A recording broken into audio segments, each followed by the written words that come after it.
Okay. Good morning, everyone. We're going to go ahead and get started. Okay. Hi, everyone. Thank you all for joining us here in our nation's capital and online on this lovely fall morning in D.C. My name is Tiernan Sittenfeld. I'm the Senior Vice President for Government Affairs at the League of Conservation Voters. I'm here today on behalf of LCV, Climate Power, the Climate Action Campaign, and people in every state and district in this country who are calling on Congress to make once-in-a-generation progress on climate action, environmental justice, and good-paying union jobs. It has never been more important or more urgent for Congress to act on the code red for humanity that is the climate crisis, and we are so pleased to be joined by an incredible bicameral lineup of speakers and congressional leaders. We applaud the Biden-Harris administration and Congress for enacting the Infrastructure Investment and Jobs Act into law this week, and yes, finally bringing Infrastructure Week to America. This new law will bring badly needed investments in clean and electric vehicle infrastructure, charging stations, and electric school buses. It will help to replace harmful lead service lines. It will help modernize the grid and so much more. This is real and meaningful progress. But to fully maximize the climate benefits of the infrastructure bill, it could not be more important that Congress finish the job, pass the Build Back Better Act, and send it to President Biden's desk.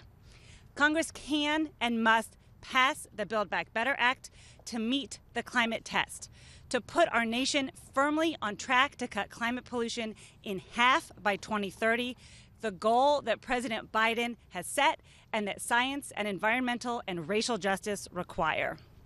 This could not be more important to saving consumers money on their energy bills and other monthly expenses, to investing in the frontline communities and communities of color that have suffered the most from toxic pollution, in creating and sustaining millions of good-paying union jobs in the clean energy economy. All of this will make such a huge difference in people's everyday lives. And that's why we are so pleased that the House plans to pass Build Back Better this week. We urge the Senate to swiftly follow suit to pass this bill and to get it to President Biden. That's right. The time for Congress to pass Build Back Better to meet the climate test for climate, jobs, and justice, that moment is right now, and we are so grateful to the members of Congress who are here today, who are all in, fighting day in and day out to make that happen. We are so grateful to have this great group of speakers, including Speaker Nancy Pelosi, Chair of the House Democratic Caucus, Hakeem Jeffries, Senators Tina Smith and Ed Markey, Congresswoman Suzanne Bonamici, Congressman Josh Gottheimer, Congressman Mike Levin, Congresswoman Veronica Escobar, and Congressman Joe Neguse. And now, I am so pleased. I'm so pleased to turn. The speaker is on her way, so I'm so delighted to turn it over to Senator Tina Smith, an incredible champion for clean energy, for justice, for climate action. Thank you, Senator Smith. Thank you. Thank you. Thank you so much to Climate Power and to LCV and to Tiernan, and thank you to my congressional colleagues for your tireless work to move a positive, progressive climate agenda forward. Now, Minnesotans understand that climate change is real, that is caused by human activity, and we must take bold action to stop it. And we have seen this summer in Minnesota with a terrible drought that has affected most parts of my state, fires in Minnesota's boundary waters, and Gooseberry Falls, which flows into Lake Superior, which is slowed to a trickle. We know in Minnesota that this is our moment to take action, and we cannot waste this moment. It is a moral imperative, but it is also an economic imperative. It is a health imperative. It is a justice issue. Now, let me say, the bipartisan infrastructure package that President Biden signed into law on Monday is a big deal. It is going to make significant progress making roads and bridges and transit systems more available and safer and better at getting our products to market in Minnesota. And the bold investment in drinking water is going to make a big difference for the health of people all over this country. And the investment in electric vehicles and infrastructure for electric vehicles is a big deal for moving our economy towards a clean energy future. But this infrastructure bill needs its other half. It cannot lift all this weight all on its own. And that is why we must pass the climate, we must address this climate challenge head on, and we must pass the Build Back Better Act. This act is going to take the kind of strong action that we need to move us towards the commitments and the pledges that President Biden has made. It expands clean energy tax credits so that we can make the transition to a clean energy future. It provides us with a fast path towards increasing energy efficiency for homes and for public buildings. And it builds out the power transmission so that we can get affordable and reliable clean energy. The leaders in the House behind me can do this. They will do this. And then it is up to President Biden and the Senate to finish this job. There will be more work to do, more work ahead, but I have great confidence that we can take strong climate action to move our economy towards a clean energy future that is going to make us more competitive, that is going to put us on the forefront of a clean energy revolution, that will improve our health, and that will strengthen our economy. So thank you to my House colleagues for the work that you're doing. Let's go get it done.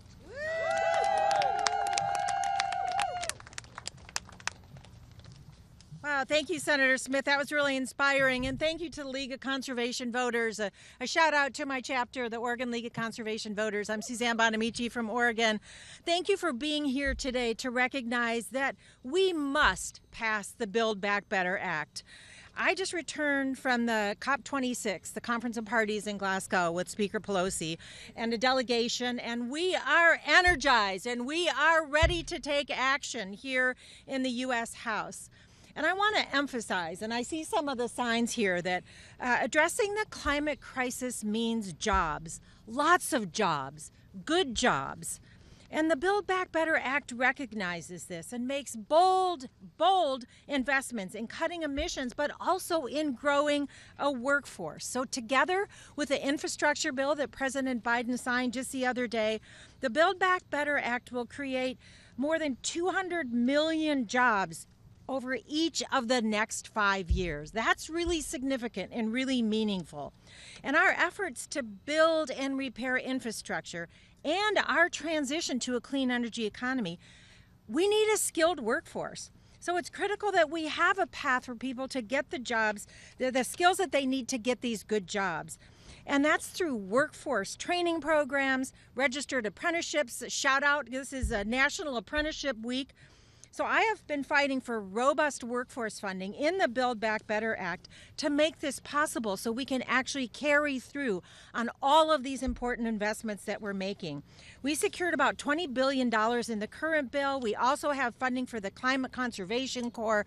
We're going to get people back to work building a clean energy economy.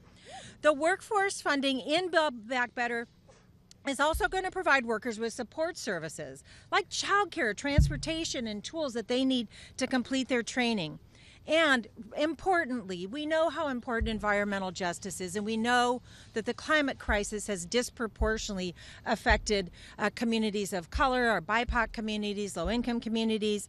We're going to make these opportunities available to those who have historically faced barriers to employment, particularly women and people of color. And I've spoken with people in apprenticeship programs. They tell me these programs change their life and their family's future. And just imagine what it's going to look like with all of these clean energy jobs across Oregon and across the country. And at this crucial moment, this code red for humanity moment, we have a remarkable opportunity to take bold action that will address the climate crisis and improve the lives of workers and families in Oregon and across the state. So we are energized, we are ready, we're going to get this done.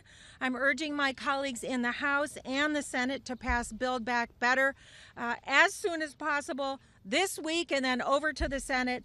I thank Speaker Pelosi for her continued commitment to get this done and over the finish line. We have science, public opinion and momentum on our side.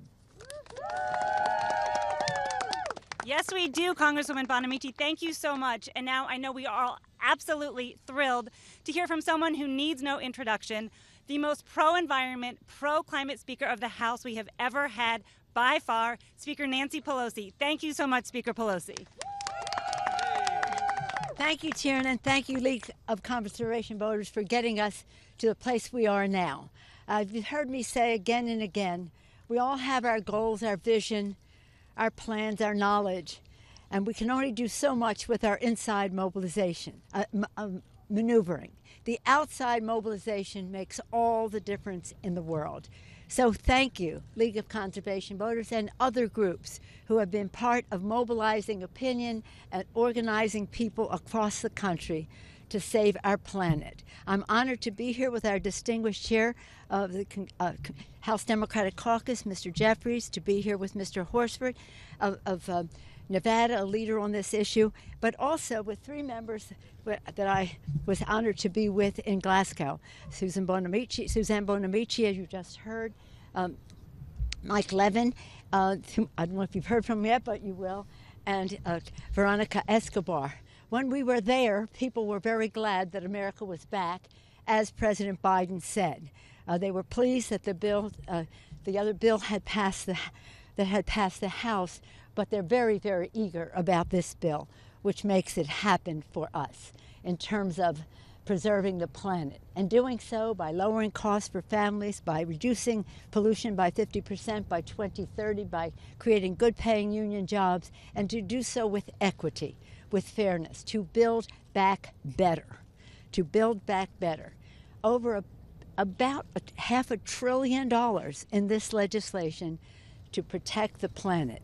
It's a health issue, clean air, clean water for our children. It's a jobs issue, making America preeminent in good-paying green jobs. It's also a national security issue because competition for habitat and resources resulting from drought, and you know all of the challenge of natural disasters springing from the climate crisis. And it is a moral issue, if you believe, as I do, that this is God's creation and we have a moral obligation to be good stewards. But even if you don't share that view religiously, we all share it morally, that we have a responsibility to future generations. So again, thank you, League of Conservation Voters, all of the organizations who are making the strength of this, the mobilization of the American people. And you know, it's fabulous, it's great, it's big, but it's a good start. We have more to do. So I look forward to working with all of you, inside maneuvering, outside mobilization, and we're ready, again, to honor our responsibilities to future generations. Thank you, League of Conservation Voters. Now I'm pleased to yield to Tiernan. to our distinguished chair of the caucus, Mr. Jeffries. Thank you. It's impossible to follow Speaker Nancy Pelosi, but it's an honor and a privilege to stand with our amazing speaker, as well as these distinguished members of the House Democratic Caucus, as well as the League of Conservation Voters and all of the climate activists and champions who are here at this very important, urgent moment for our country, for our planet, for our environment. The Build Back Better Act will invest in a green economy. It will invest in a sustainable economy. It will invest in a resilient economy. It will address decisively the climate crisis that we face with the fierce urgency of now, and in the biggest, boldest, broadest way in American history, because we know there is no planet B.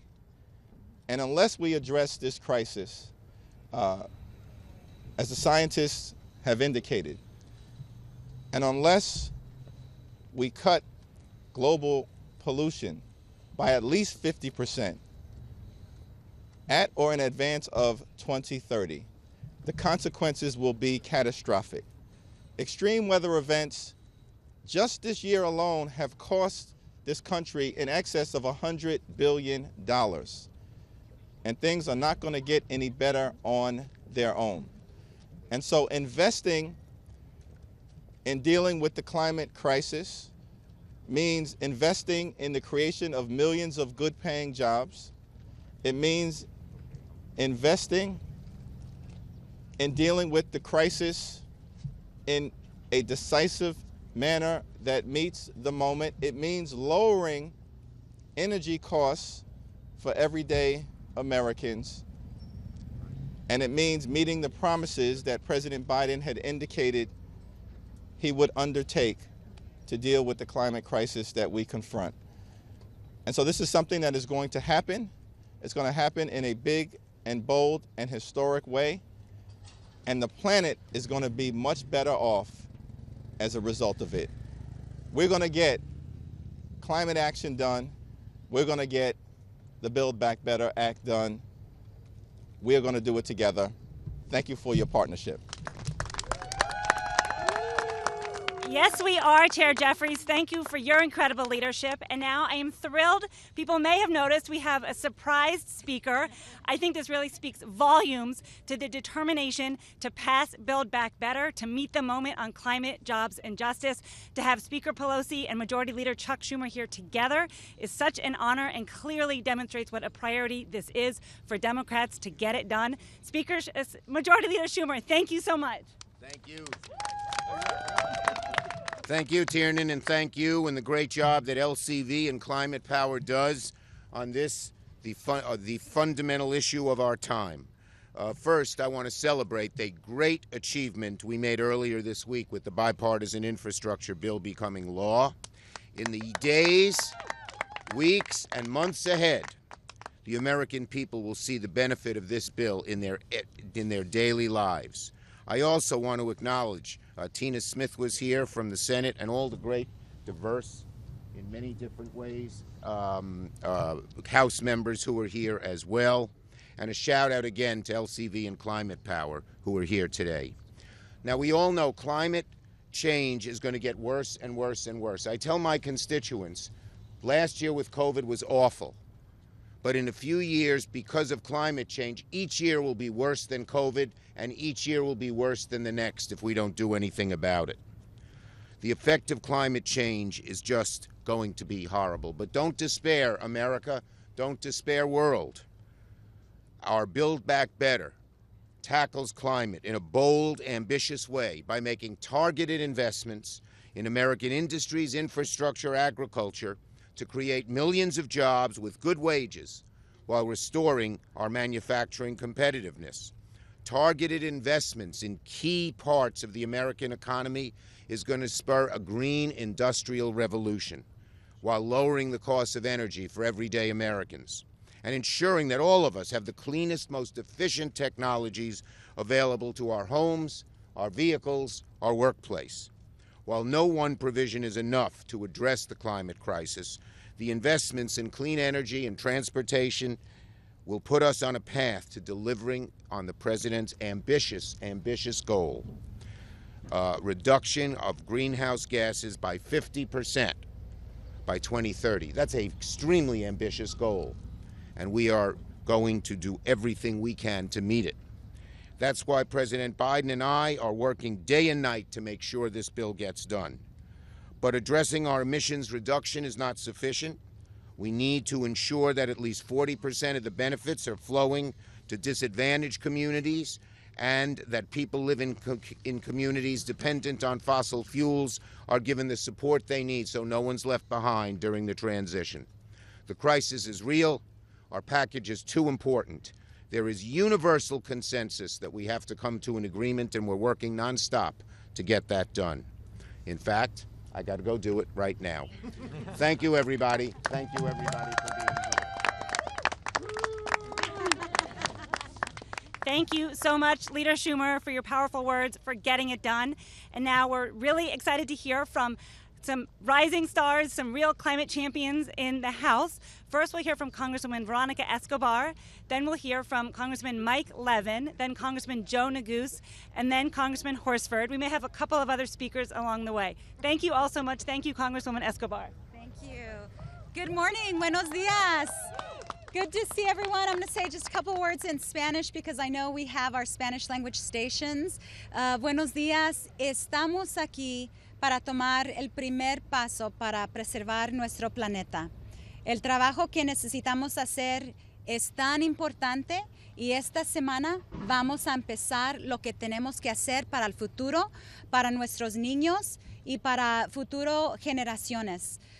You know, I had the incredible privilege of being with the speaker and with some of my colleagues at COP26, where the president and global leaders came together to make promises and commitments that will help us stave off the worst of the climate catastrophe that has been unfolding across the globe.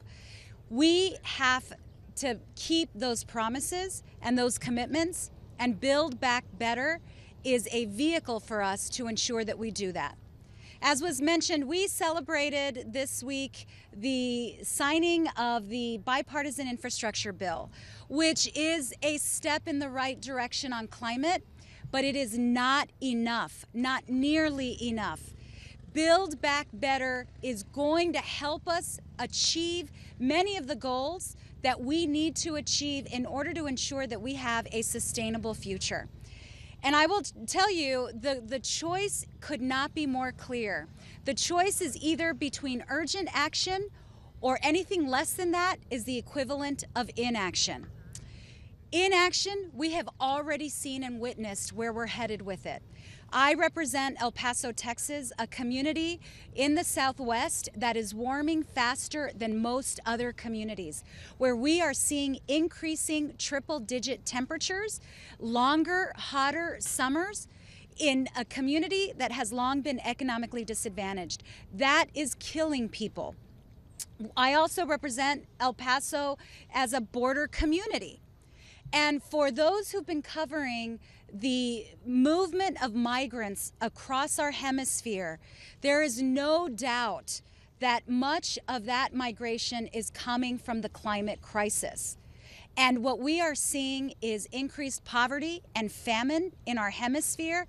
And unless we do something, we should expect all of those images and all of that humanitarian need only continue to be exacerbated.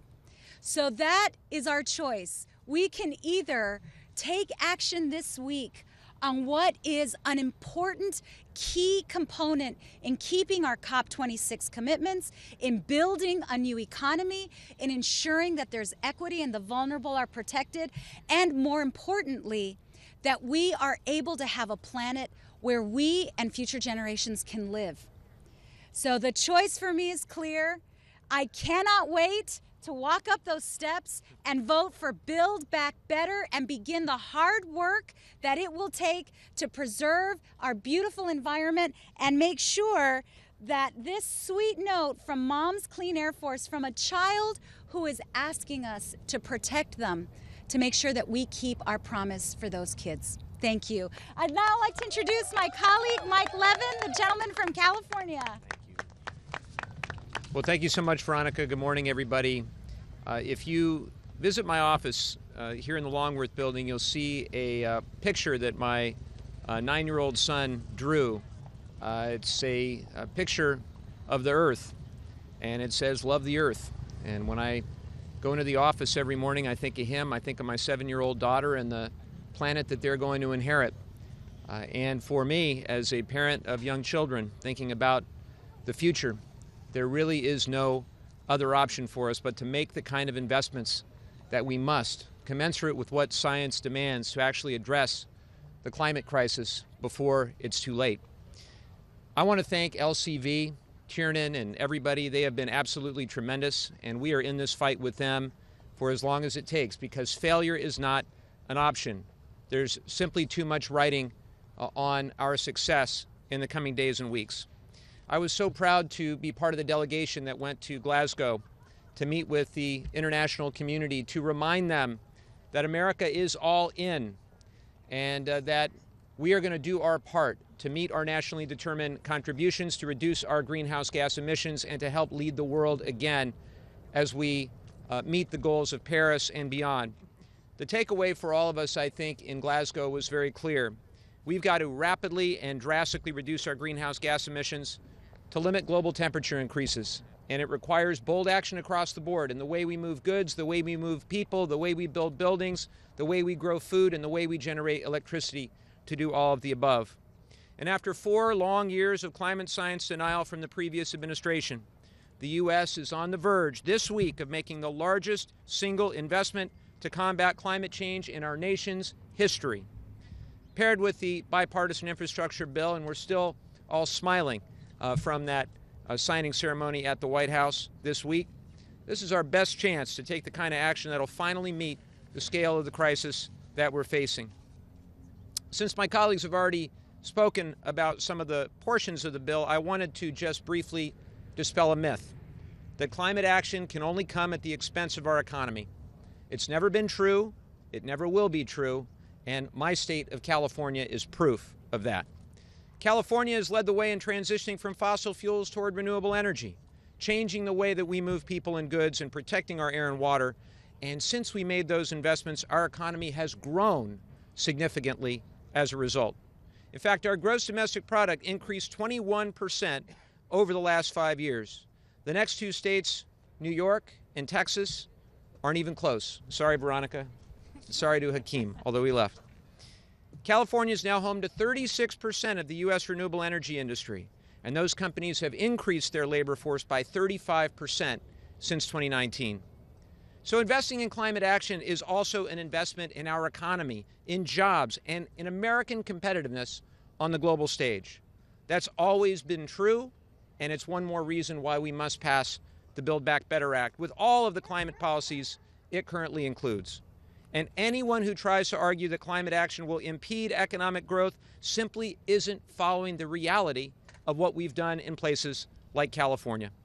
So I went to COP26 thinking about our planet, thinking about our children, and thinking about the experience of California. When we make bold investments in climate action, we're not just protecting our planet, we're lifting up millions of working families with the jobs of the future. So we must pass the Build Back Better Act and its historic investments in climate action. Anything less would be a moral failure for our children and our grandchildren. And with that, I want to introduce my dear friend, a rising star in the House Democratic Caucus, the dynamic, passionate leader from the state of Colorado, Joe Neguse.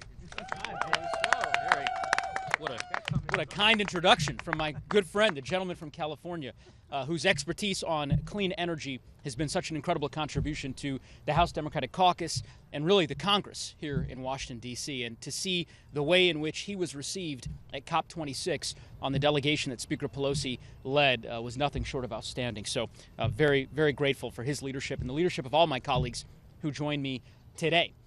I represent a northern district in Colorado, northwest Colorado, Central Mountains, the best skiing in the world. You all are welcome to come anytime.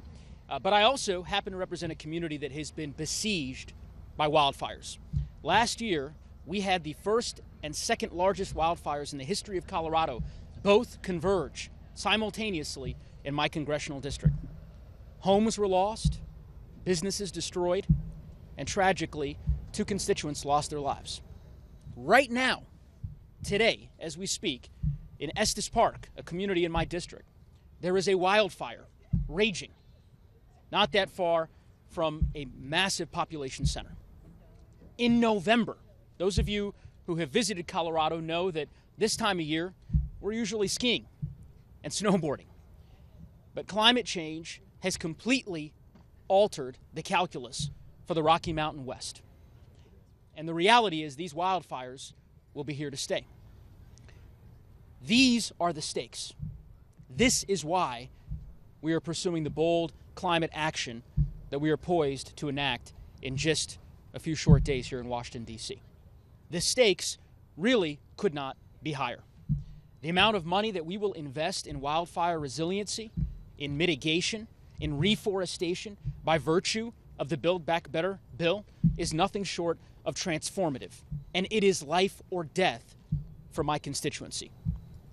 I couldn't have said it better than my friend, Mr. Levin from California, but I think of climate change through the prism of being a young father. My wife and I have a 3-year-old daughter. She just started preschool this year, which is very exciting. And we think a lot about the world that she will inherit. And I'm reminded every day when I look into her eyes that we only have one planet and that it's up to us to save it.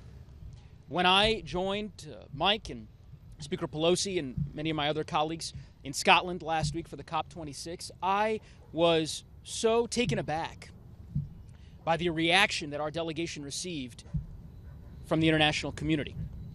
It is clear that the United States has a leadership role to play and that the international community is counting on us to get it done. They are very grateful for all that President Biden has done already during his short time in office by virtue of the executive actions he has taken and, of course, the incredible investments that we've made in climate, a down payment, if you will, through the bipartisan infrastructure bill that was signed into law just a few days ago. But they are counting on us to finish the job, to finish what we started. And the only way we can do that is by making sure that Build Back Better is enacted into law. And you have broad consensus in the House Democratic Caucus, our colleagues in the Senate, and I think across the American public to do precisely that. So I'm excited about the momentum that is building. I can't wait to vote yes on this bill tomorrow or perhaps the next day, but either way this week. And I know that when we do that, we will be one step closer to finally addressing this existential crisis that we face, not just as a society, but really as a planet. With that, I want to now turn over the mic to my good friend and distinguished colleague, the Vice Chair of the Congressional Black Caucus, someone like me who has immense amounts of public lands in his district and who's been a leader on clean energy investments through his perch on the Distinguished Ways and Means Committee, and that is my good friend, Stephen Horsford. Well, good morning. It's great to be here with the League of Conservation Voters, with the Speaker, our House Caucus Chair, the Leader of the Senate, and my colleagues from the House and the Senate. I'm Stephen Horsford, representing Nevada's 4th District, and as my colleague Representative Neguse said, my district covers 52,000 square miles. It's half the state of Nevada geographically, from Las Vegas and North Las Vegas, including 6 rural counties. And a lot of the renewable energy in solar and geothermal that other states are benefiting from get generated in Nevada. And I am proud to be a leader on the Green Act, which is included in the Build Back Better plan to provide the types of incentives for energy production and for transmission infrastructure that we need to get the renewable energy to the end users. I also want to just highlight, as my colleagues have, Las Vegas is experiencing some of the hottest temperatures ever on record. And as a result, we are experiencing the worst drought. And the federal government declared a national emergency. We had Vice President Kamala Harris to our district to show her the effects of the drought.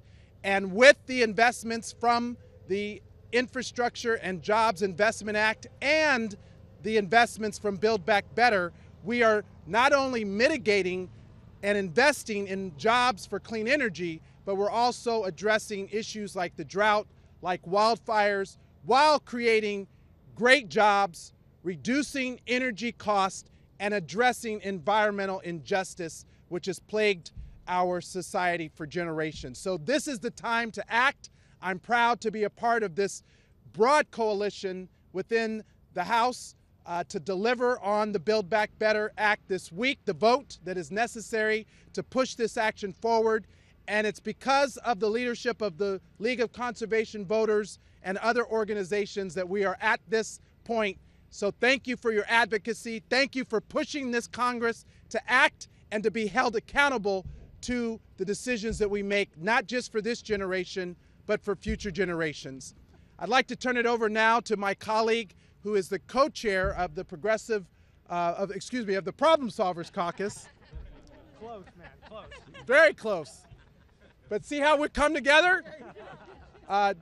He is a leader in so many ways and has helped to tackle a number of key issues, including on the climate action, Congressman Josh Gottheimer from New Jersey. Progressive Caucus. I don't know, you have me in there, Joe? I don't know, man. First, I want to thank my colleagues. Thanks for that great introduction, Stephen, for your unbelievable leadership not just here, but back home. You do just such a phenomenal job. And all I do is hear great things about you and what you do. So thank you so much. I do want to thank the League of Conservation Voters for just being such a consistent and powerful voice all across the country and fighting day in and day out to make sure we're where we are today. So I want to thank you so much. We're here to recognize the concrete steps that we're taking to protect our air and our water and our open spaces for our children, our grandchildren, pragmatic, common sense action in our fight for the future of our communities and our planet. You know, when you talk about fighting climate change, at first it seems like an insurmountable task. But then you dig into it and you quickly realize that we can take immediate steps right now that will have both a short-term and a long-term impact on our lives, on our health, on our economy, and our planet. The bipartisan infrastructure bill, which was passed earlier this week, has historic investments in bolstering climate resiliency to deal with the once-in-a-century flooding, fires, storms that have cost New Jersey more than $50 billion in the last 10 years alone. And if you look at Hurricane Ida and what it did to my state just recently, flooding homes and businesses and schools, washing away roads, and sadly taking many lives, you realize just how important it is that we act and that we not delay. These costs will only get worse if we fail to act. In 2020 alone, U.S. taxpayers saw more than $100 billion in costs from climate-related disasters, and over the past 5 years, these costs have totaled more than $600 billion. Not to mention the wildfires that have burned over 6.5 million acres this year so far. It will cost nearly $90 billion. This all has a real impact on our economy and on lives. The cost of inaction is simply far too high. The bipartisan infrastructure bill, which Democrats and Republicans came together to pass, will also help get the lead out of our children's drinking water and build electric vehicle infrastructure we need for the next generation of vehicles. Now, of course, we have another opportunity to take immediate action on the steps we so desperately need. With the Build Back Better Act, we have the opportunity to deliver another critical part of the puzzle in our fight against climate change. This historic bill will include key incentives for our families to move over to electric vehicles, wind and solar power, and for utilities to upgrade their power grids and transition to clean energy sources. It will also invest more in replacing lead service lines and keeping all of our communities safe. And it will create jobs, and more jobs. It will do all this while cutting taxes for hardworking New Jersey families in this legislation by restoring the state and local tax deduction or SALT. You know, passing the infrastructure bill with Democrats and Republicans showed the world that climate change is a bipartisan issue. It's not a partisan issue. It's one where we all can come together around, because for the good of our country, for the good of our planet, we need to work together to get this done. And when the CBO analysis comes back, which I expect and hope will match with what the White House and Treasury's estimates, we'll be able to move forward without delay. Fighting for clean air and clean water and a planet that our children and grandchildren can live on is something that has been a focus of mine before I ran for Congress. And now we're finally here. This week we took incredible action. It's because of the help of our friends, because of the people behind me, and all they did to make sure that this was front of mind every single day. For New Jersey, for our planet, we must take action. We must tackle climate change and make sure we take the steps to protect our children and our grandchildren here in the greatest country in the entire world. I know our best days will always be ahead of us. Thanks and God bless. Thank you so much, Congressman Gottheimer, for your leadership for environmental health, for climate action, and so much more. Thank you to Congressman Levin, to Congressman Neguse, to Congressman Horsford. And now I can think of no better way to close us out today than to hear from longtime climate champion. No one has fought harder throughout his career for climate, jobs, and justice than Senator Ed Markey. Thank you so much, Senator Markey. Thank you. Yep. Thank you so much. Thanks to everyone for being here. So I just returned from Glasgow. It's obvious that the rest of the world wants the United States to be in the lead.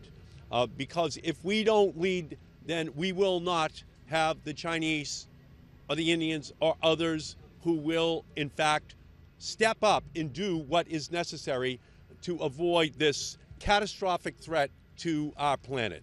We can see very clearly what is happening around the world. Billions in damage from wildfires, massive hurricanes, deadly flooding, catastrophic freezes, other climate-fueled emergencies here in the United States and around the rest of this planet. And we can see the human toll the lives lost, the homes destroyed, the businesses with shuttered doors, the families displaced, babies that have drowned in New Jersey, grandparents frozen to death in Texas. Climate action is a matter of life and death. So we've now finished the infrastructure bill. But if we do not complete this Build Back Better vision of Joe Biden, then we will not have done the job on climate change. We will not have unleashed all of the economic potential to create millions of jobs in our country, in wind and solar and plug-in hybrids and all-electric vehicles and battery storage technologies and transmission innovation in our country. We will not have accomplished that goal. The vision of millions of new jobs in our economy will not have been realized. So that's where we are right now. We're at that turning point. Will we finish this historic job? So it's imperative that the House of Representatives pass this Build Back Better package, because the Senate needs to receive that package and to then pass it before Christmas. I am dreaming of a green Christmas. I am dreaming of the American people and the rest of the world knowing that the United States has stepped up. What are we confronted with right now? We can see dramatically rising oil prices all across this country. We should be releasing the Strategic Petroleum Reserve to send a message to the oil industry. We should repeal the law which now allows for the exportation of American oil. In 2015, the oil industry received that as their Christmas present, but we as the American people and the planet did not receive the kinds of additional provisions that we needed in order to save the planet. So that must be repealed. Right now, oil companies are taking American consumers and shaking them upside down at gas pumps all across our country, while simultaneously sending a signal to the Republican Party to kill Build Back Better, to kill a transition to all-electric vehicles, to plug-in hybrids, to battery storage technologies that will lead inexorably, inevitably, to the demise of those companies controlling the agenda of our nation. If we're afraid of Russia's agenda right now, Saudi Arabia's control over our foreign policy in the Middle East, there's one sure and certain thing that we can do, and it's over the next month, and that is to make sure that we have both of those countries and others like them on a pathway to bankruptcy, because the oil era will be over if we pass this bill. We will be able to say to each and every one of those countries that business as usual has ended.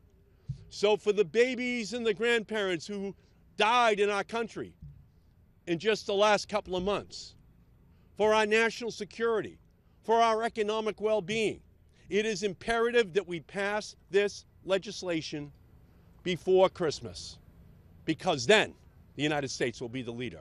Then the rest of the world will not think that we're hypocrites, but they're actually stepping up and doing the work which they need. I'm dreaming of a green Christmas for our country and for the planet. Thank you so much, Senator Markey. Thank you again to all of our incredible champions. Thank you to the hardworking organizers, volunteers, advocates across this country who are working so hard to finish the job to build back better. Let's get it done. Thank you all. Beautiful. Good job. Great. You're great. You're great. Let me know how I can help.